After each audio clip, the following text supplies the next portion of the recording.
Iran America युद्ध को कुछ देर के लिए आप डिस्कस करना रोक दीजिए, इसके बारे में चर्चा करना बंद कर दीजिए, क्योंकि इस वक्त भारत नेपाल बॉर्डर पर यूएस के एक ऐसे खतरनाक सीक्रेट एजेंट को पकड़ा गया है जिसके बारे में देशवासियों को जरूर पता होना चाहिए। देश में इस समय इससे बड़ी कोई और खबर नहीं हो सकती है। अब हम आपको स्क्रीन पर जो दिखा रहे हैं उसे आप ध्यान से देखिए। ये जो लंबा चौड़ा शख्स आपको इस समय स्क्रीन पर दिख रहा है, इसका नाम जॉर्डन ब्राउन है, जो कैलिफोर्निया अमेरिका का रहने वाला है। देखिए कैसे चारों तरफ से गांव वालों और एसएसबी ने इसे घेर कर रखा हुआ है, और देखिए कैसे इसके एक पैर पर रस्सी बांधकर इसे दबोचा गया है और इसे ले जाया जा रहा है। ये आदमी इतना खतरनाक क्यों है? भारत में ये आया कैसे? कहां छिपकर ये रह रहा था? इसका मकसद क्या था? क्यों भारत नेपाल बॉर्डर से आई इस वीडियो ने हर किसी को हैरान कर दिया है। यूपी के रास्ते नेपाल भागकर क्या ये चीन कोई जानकारी देने वाला था? आइए जानते हैं। दरअसल उत्तर प्रदेश के महाराजगंज में भारत नेपाल बॉर्डर पर तैनात सशस्त्र सीमा बल ने सोनाली बॉर्डर क्रॉसिंग पर जॉर्डन ब्राउन नाम के इस अमेरिकी नागरिक को दबोचा है। इसने खुद ये खुलासा किया है कि यह अमेरिकी नौसेना और अमेरिकी स्पेशल फोर्सेस का सैनिक रह चुका है। जब इससे और पूछताछ हुई तो ये भी पता चला है कि इसके पास ना तो कोई पासपोर्ट है, ना वीजा, ना कोई वैध कागजात। अभी तो सबसे चौंकाने वाला ट्विस्ट इस अमेरिकी नागरिक का बाकी था।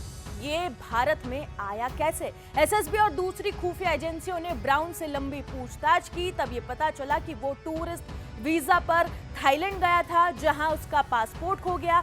इसके बाद वो समुद्री रास्ते से श्रीलंका पहुंचा और फिर 2 नवंबर 2025 को समंदर के रास्ते ही भारत आ गया। तब से लेकर वो अब तक गोवा में रह रहा था, मतलब करीब 9 महीने तक ये गोवा में रहा। अब सवाल ये आता है कि आखिर ये भागकर जा कहां रहा था? क्या नेपाल के रास्ते ये चीन दाखिल होने वाला था? वहां भारत की कोई संवेदनशील जानकारी देने वाला था?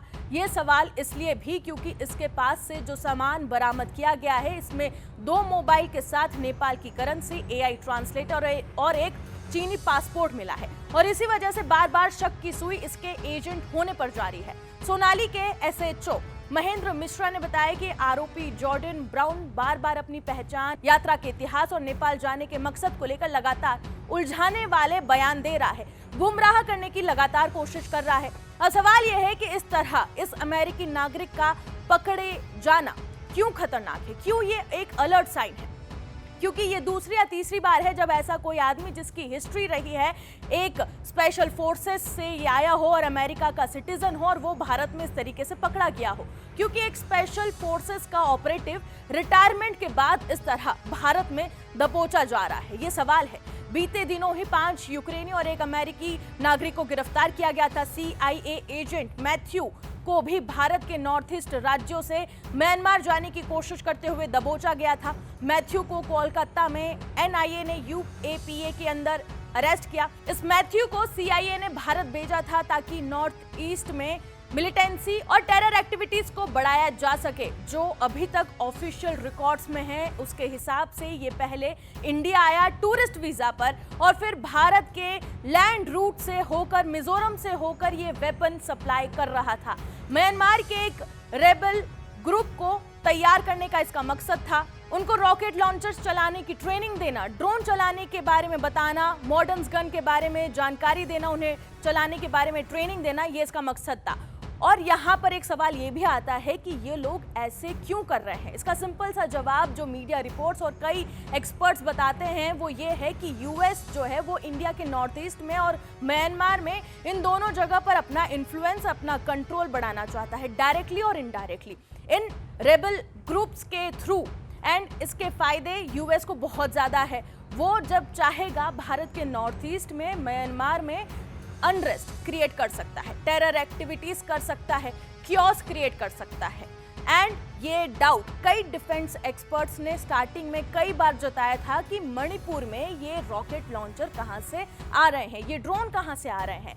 एंड अब देखिए कि समय के साथ सब कुछ क्लियर होता जा रहा है। पहले मैथ्यू का पकड़े जाना, फिर उसके बाद 6 यूक्रेनियन अरेस्ट होते हैं, और अब ये यूएस नेशनल जो ये खुद बोल रहा है कि उसने यूएस की आर्मी में और स्पेशल फोर्सेस में 6 साल तक काम किया है, वो इस तरीके से दबोचा जाता है। जो इसका ट्रैवल हिस्ट्री है उसके बारे में ये ज्यादा फिलहाल नहीं बता रहा है, बट एक बार एनआईए के हाथ में और तिहाड़ जेल ये पहुंच जाएगा, उसके बाद ये खुद ब खुद सब कुछ बताता हुआ चला जाएगा।